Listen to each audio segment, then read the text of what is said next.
welcome to the stage the wonderful Mr. Reuben William Smith!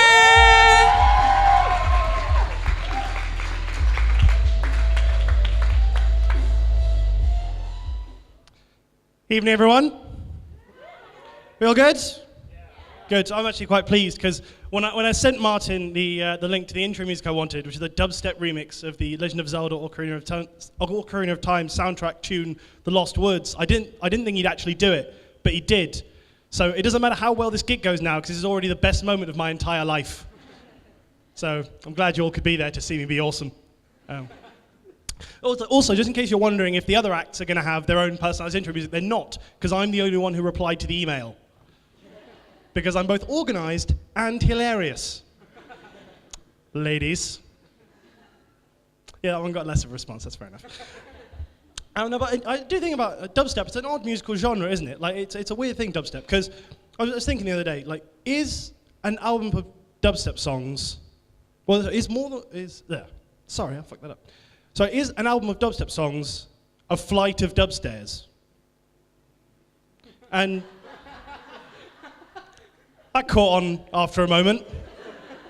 Is that very much, okay, that's fine. I can take it slow for everyone if you guys need moments to wait, it's fine.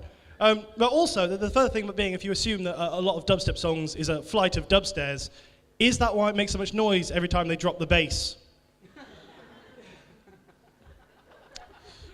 So yes, I'm Reuben, I'm a third year. Who's third year here? Woo! It's shit, isn't it? Yeah. So shit. Like, I know students, we get a lot of shit for, being childish and irresponsible, not doing anything, but it is kind of true. Because I've realised since I started my third year, I spend every day the way I spent it when I was 2-year-old, which is just alternating between naps and crying. And soiling myself, but let's not go there.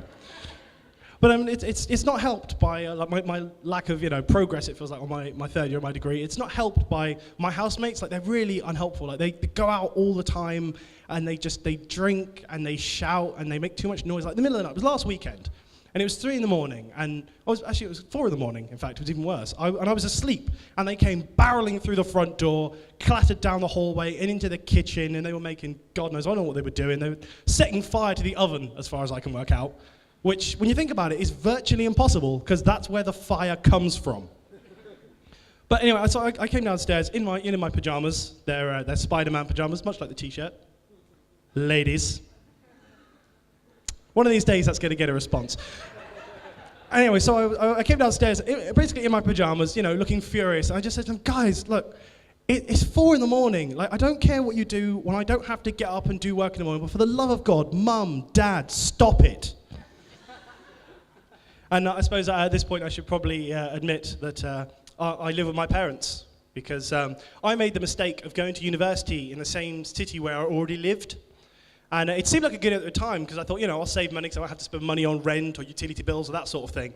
The problem is, I'm quickly realizing that any money I would have saved, I will inevitably end up spending on a defense lawyer at my parents' murder trial.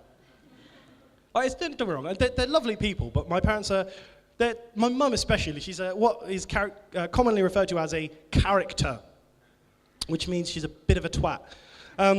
But it's fine. Like, she means well. She means well. Like, we had, living in Leicester. I think you guys, the second and third, just probably know this. But obviously, Leicester has quite a high Asian population. It's the only city in the UK where white people are actually the minority. So, I mean, not in this room. Saying that, I feel a little bit unnerved. But it is a thing, and obviously, as a consequence to things like that, like, racists don't really like this city as a whole because they're twats. So people like the EDL come here and they protest a lot, and most of us are not okay with that. And Mo had Mo had a good idea. Last time they were coming on a protest, she thought what we should do is go down to the train station with a big sign saying, "Send them back where they came from," because obviously they're coming to where we live, but they don't like immigrants. But yeah, I grant you, it's not the best idea. And it falls apart the next step, which is where I point out that my mum is white. And so any white person on the day of an EDL rally with a big sign saying, "Send them back where they came from," she didn't look like an insightful political activist so much as she just looked a bit lost. But yeah, I'm not, as I say, my parents probably do go out more than I do. I'm not really a big, is anyone here a big nightclubber? A big going outer of places? It's good, 2 of you, so fuck you guys. We're staying in. We know, we've got Netflix and a box set. We don't need your fun. But I'm not a big going out person, but I try, university is the time when you're supposed to do things and go out and like look at stuff. But I don't really want to because people are twats. Like, I give an example, like it breaks down just statistics. There are too many stupid people. I'm sure none of you are in this room, although again, statistically, oh God, maybe it's all of you. But no, it's like, I read this statistic online. Admittedly, it was about America, but it said apparently 12% of Americans think that the government is secretly run by alien lizards. 12%. That's more people than live in the UK think that that's a thing. Again, not really funny so much as it is terrifying. But another thing is I had a breakdown of people who voted in the 2012 American election, and the people who thought there's a thing going around of people who thought that Barack Obama was the devil, like Satan. But the thing was, it showed you the breakdown of who believed this in terms of who voted for who. So overall, 28% of American voters believed that Barack Obama is Satan. But of that 28%, 4% of those people voted for him anyway. Which means, either they were being silly or Satanists are a lot more progressive than we otherwise thought. But so I don't like going out. Like, well, I try and you expand your horizons and do things outside your comfort zone. So I did something the other day, and I probably shouldn't say this in front of a group of people, and I shouldn't admit it. I'm not proud of what I did, but it happened. I read a copy of The Sun. I'm not proud of it, and I feel incredibly guilty, but it did happen.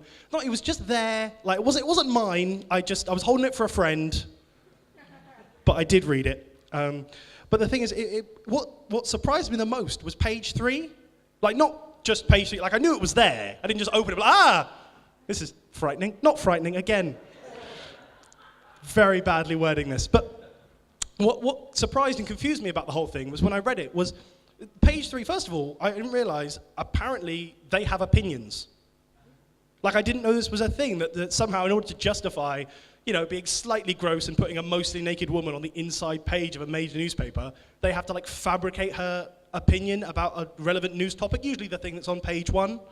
Like, he's not a big fan of terrorism or pedophiles, or she is in favor of, I don't know, I don't care. Like, I didn't read it, but I did read enough of it to get the realization that the people the fabricated opinions of the women on page 3 are some of the most sensible, moderate opinions in the entire newspaper. Which begs the question: was it all started by some enterprising young journalist at The Sun who had a scrap of conscience and was just like, guys, like, I know we make our money printing useless shit, but could we have, like, one sensible opinion? Like, no, not unless there's boobs in it. So then I could only assume that's how that happened. But like I said, I'm not really a big going out person or a big human interaction person. Like, I mean, you guys are okay, but generally, not a fan. But the thing I do like is video games. Who likes video games? Good, because otherwise this next bit's going to be really quiet. But no, I like video games, but there's, just break down. Who has an Xbox and who has a PlayStation? Xbox? PlayStation? Oh, okay, fair enough. Wow, okay. It's getting militant. Go you guys. I actually have both, because I decided if I was going to die alone, I might as well do it with a full HD setup. So I've got a Blu-ray player and a big telly. It's lovely. As I said, I don't go out much. But the new generation of consoles, the PlayStation 4 and the Xbox One came out before Christmas. And I sort of looked at them, but I decided I definitely didn't want an Xbox One. And that's because it comes with something called a Kinect. And you've probably seen it. If any of you own one, you know what it is. Basically, it's a camera that you put under your television, and it looks at you whilst you're playing games, and then you use it to control the games you're playing. But the problem with it is that it's stupid.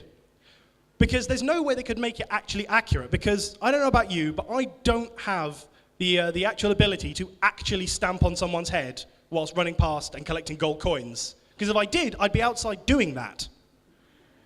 And so inevitably what the machine makes you do is just flail around like a duck in a threshing machine. It's just level up. repeat ad nauseum, and that's just stupid. And the more disturbing thing is that this Kinect camera that you've put under your television facing you is watching you all the time. It's always on. And I don't want, because the thing is, if this computer is nearly as intelligent as they say it is, after about a week, it's going to start judging me.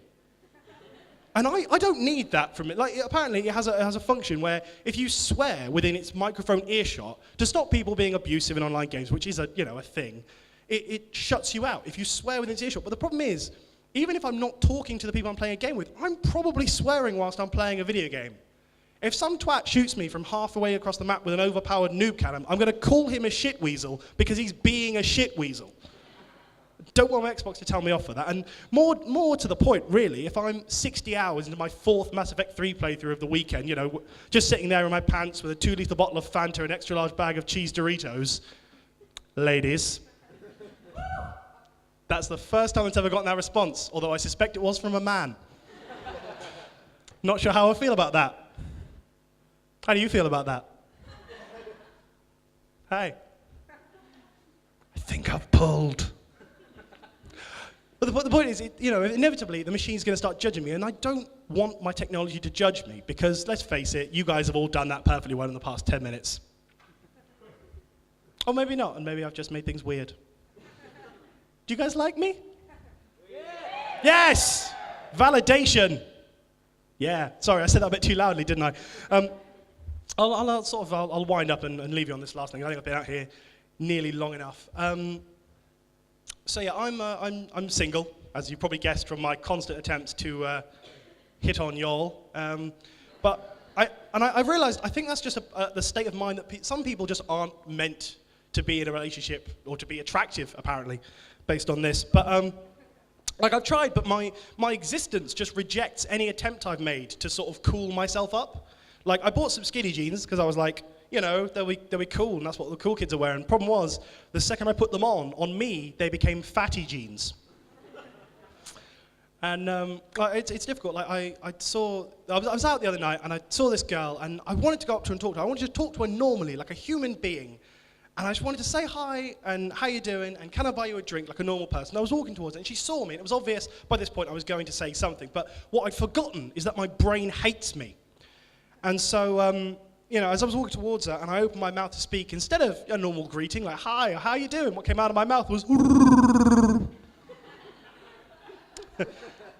because what lady doesn't go weak at the knees at a good Chewbacca impression, eh?